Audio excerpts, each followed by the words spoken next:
classe. Quelqu'un a parlé et tu te sens bloqué.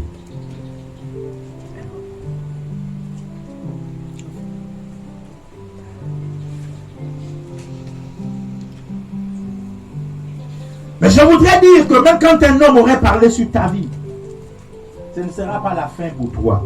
Amen. Je ne sais pas si je parle. Je voudrais dire à quelqu'un que même si un homme aurait parlé sur ta vie, ce ne serait pas encore la fin pour toi. Amen. La fin ne sera que la fin si toi tu décides que c'est la fin. Amen. Oh, je ne sais pas si je parle à quelqu'un.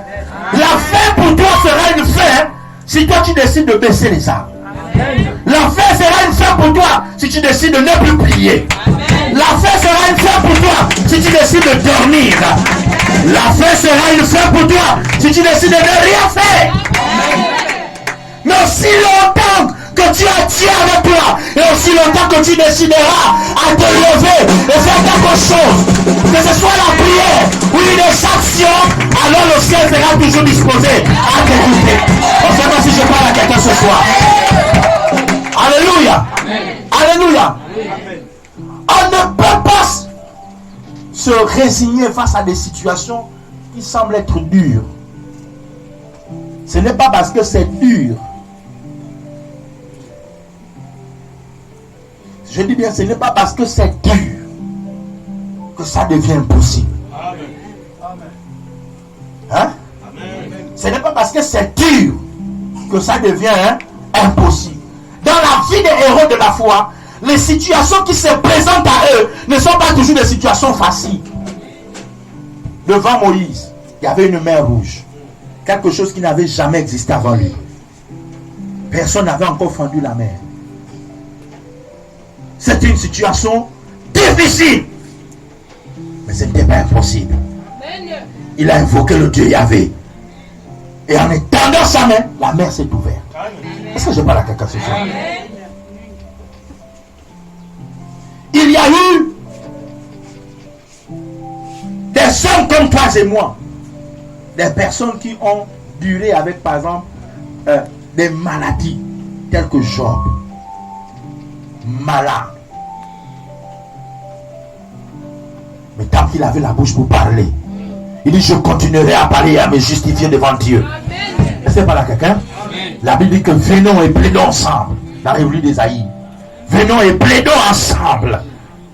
Je ne peux pas me taire. Ésaïe continue de dire que pour l'amour de Jérusalem, je ne me tairai point. Je ne prendrai point le repos. Un gagnant ne se fatigue pas. Hein? Un gagnant ne se fatigue pas. C'est parce que tu es gagnant que l'adversité est encore plus rude. Oh, est-ce qu'il y a pas là quelqu'un? C'est parce que tu es un gagnant que les situations davantage se compliquent. David était petit en âge, mais c'était un champion. Et pour rendre le nom de David grand, il ne fallait pas un petit adversaire. Il fallait un grand adversaire. Un adversaire qui chassait les autres. Un adversaire qui terrorisait les autres. Un adversaire qui faisait reculer les gens. Mais face à David, oh, à la foi géante de David, pour que le nom de David soit connu dans l'histoire de l'humanité, il fallait un Goliath. C'est pas la certaine. Le ciel fermé, ce sont des situations difficiles qui s'abattent. On a l'impression que le ciel est fermé. J'essaie de bouger, les choses sont bloquées. J'essaie de faire ceci, c'est bloqué. Mais je veux te dire qu'en réalité, les blocages que tu rencontres là, sont des exercices pour former ton muscle. C'est pas là quelqu'un? Ce sont des exercices pour former ton muscle. Ton muscle.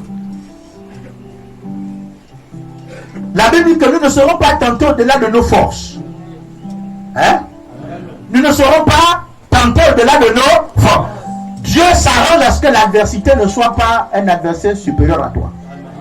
Quelle que soit son impression, quelle que soit sa taille, quelle que soit son apparence, sache que ce que tu fais face là n'est pas plus fort que toi. Amen. Oh. Ce qui fait face à toi là n'est pas plus fort que toi. La maladie que tu as là n'est pas plus fort que ta foi. Est-ce que par là quelqu'un ce soir? Le problème c'est pas